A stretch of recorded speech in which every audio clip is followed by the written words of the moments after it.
Hey, greetings everyone. Glenn Kellaway from the basement on a Wednesday, mid morning, almost noon hour. Back with another video. I Unfortunately, something happened to the cartridge on my turntable, and man, it sounded like crap. It sounded like there was all kinds of dust on the needle or something when I played. It was just, oh man, I don't know what happened. I know when I moved, uh, dropped the needle on the table itself without a record on it. I didn't realize that I didn't have the lock on the arm, and I picked up the table and it went over and got the thing, and I think I might have damaged it then. So if I did, it was a $300 mistake. Now I had a really nice cartridge on that turntable that was worth like about $800, and it was about 4 years old, I guess. So it was probably at some point it had a lot of hours on it anyway. But I was hoping I didn't have to do that. Anyway, I could not afford an $800. I'm done with. I can't. I'm. Hey man, I just can't afford it. So I managed to scrape together $300 to get a Grado Red cartridge. If anybody knows anything about that, I listened to it yesterday when I got it home. Sounds fine. What can I say? Certainly doesn't sound like an $800 cartridge, but it sounds good to my ears. So I'm happy.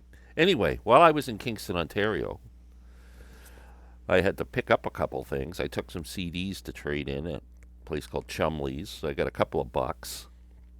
And while I was in there, I found this. So I'm a huge fan of Procol Harum Salty Dog album. I used to have it on a MoFi SACD limited edition, and it sounded great. But when I sold my SACD player, the guy bought a bunch of CDs off me, audiophile CDs, and he insisted on buying that one. I had to let it go. Then I didn't have Procol Harum, a Salty Dog, on CD. I just had it on vinyl. And I really wanted the CD back. I keep looking for it in the used bins. I've never been able to find it, ever. And you always see great Procol Harum's hits, like a comp or something, but you very rarely see their albums in the used bins. Um, anyway, I found it yesterday, still sealed. This is the 40th anniversary release on Salvo. Now, I know if you go to the Steve Hoffman forums, people kind of crap on the sound quality of this. They don't like it. I don't know if they think it's mastered too loudly or whatever the reason is. I had this at one time, and I thought it sounded fine. So, but I was really excited to find this again. So, Procol Harum Salty Dog, still sealed, 40th anniversary, one of my favorite albums. Uh, I have to tell you, a couple of days before that, I was in Belleville, Ontario with my wife, and I said, I am procrastinating about from getting the new John Anderson and the band Geeks album called True. My good friend Larry Graves lent it to me, and I put it on a USB stick, and I've been listening to it in the car, and I absolutely love it. I think it's one of the albums of the year, which you'll find out next month when I do my ranking of the albums of the year. But I kept thinking, I got to get the CD. I got to get the CD. And finally, I just said to my wife, I'm going to buy the friggin' CD. I knew they had one copy of it at the local store there. So I went in. If you guys haven't heard this album and you like Yes and you're kind of on the fence, wondering if this is any good or not, it is frigging fantastic. 10 out of 10. Great, great album. Uh, John Anderson. Fantastic. What an album. Okay. Yesterday, I also picked this up. I picked up a bluegrass album, the great Tony Rice, one of the great flat pickers of all time, great baritone vocal. He did some collaborations with his brother Wyatt, and this is the Rice Brothers 2. There was a original one as well before 2. Anyway, got some great songs on it. Walk On Boy, which is an awesome track.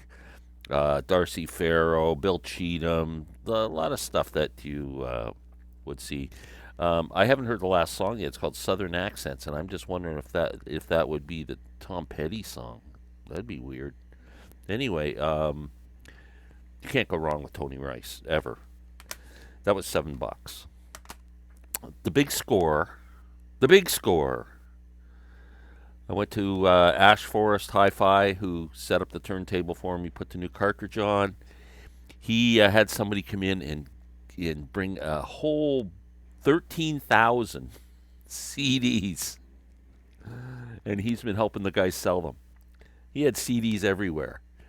Now, one guy brought in 10,000, other guy brought in 3,000 or something. So the guy who brought in 10,000 CDs, I noticed there was a lot of classical stuff, and he said, yeah, like 8,000 out of the 10,000 were classical. So, but I see this sitting on the table: Genesis Archives, 1967 to 1975, and I pick it up, and I thought this was probably going to be just like a compilation of studio tracks and stuff. But no, to my amazement, it's live.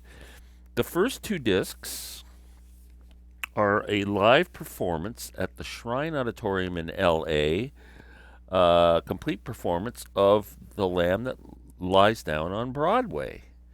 Now, anybody knows my history with Genesis. I was respectful of them, but for some reason just couldn't get into them forever. And it's only been in the past year, well, I'd say maybe 3 years ago or more, when I started getting into the Steve Hackett stuff. That's when I started to just slowly, like Steve just brought me along, and I just started to really gain an appreciation for this music and for the band. And then I started to re-listen to the original studio albums, started to find stuff I liked, and became a huge fan. Genesis is, I'm loving it. So I found this. I got it for what, $27 in tax, $30 in with tax. 4 CD set. The first two discs are The Lamb Lies Down on Broadway. The last two discs, I'm going to pull this book out of here. There's the obligatory book that comes with these things.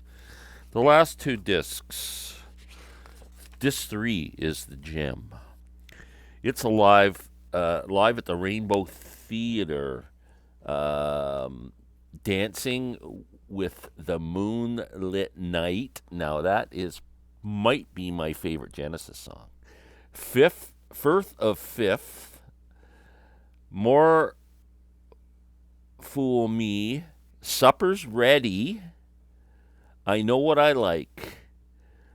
Those 5 tracks are on live from the Rainbow Theater. I'm dying to hear that. The next one are a BBC live recording, Stagnation, and then a B-side single, Twilight Alehouse, which I believe was the B-side of I Know What I Like. And then a single A-side, Happy the Man, from 1972, and Watcher of the Skies, which is a great track as a single. So I was happy to get that for $30. I looked it up when I got home. Amazon.ca, not even around anymore. Got a price tag like $300 with none for sale. And I went on Discogs. Cheapest price I could find for Canada was about $40 plus shipping and everything. So I'm going to say 70. I don't think I could have got this set anywhere for less than 70 or $80. So getting it for 30, including tax, I was quite happy with it. Listened to the first disc of Lamb yesterday. Sounded great. Gabriel's voice sounded freaking amazing. And yeah, that's it. So I want to direct you to my buddy Rich Strickler's channel. We've been doing this thing. I've been doing it with Rich and Sam St. John, also Rich and Randall Nelson, where we're doing a draft of songs for different artists. And once the song's picked, it's like a sports draft. It's gone, it's gone. You can't take it. So we did Bruce Springsteen, and yesterday we did the Stones. So that's going to be uploaded shortly. Check that out. Larry Graves, my good friend, did his top 50 songs, top 100 songs of all time.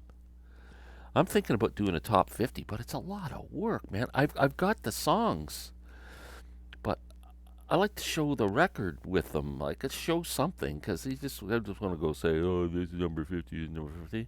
Larry's got this editing thing where he can put the copy of the album up and stuff. Like, I mean, I can't do that. I'm just a simple man. Um, so I'm trying to figure out how to do it. I'll get the energy to grab 50 records off the shelf. Well, I don't have 50 because some of the artists have multiple selections in my top 50. So, but I'm thinking about doing that. Anyway, everyone have a great day. I've rambled on enough. We will talk soon. Take care.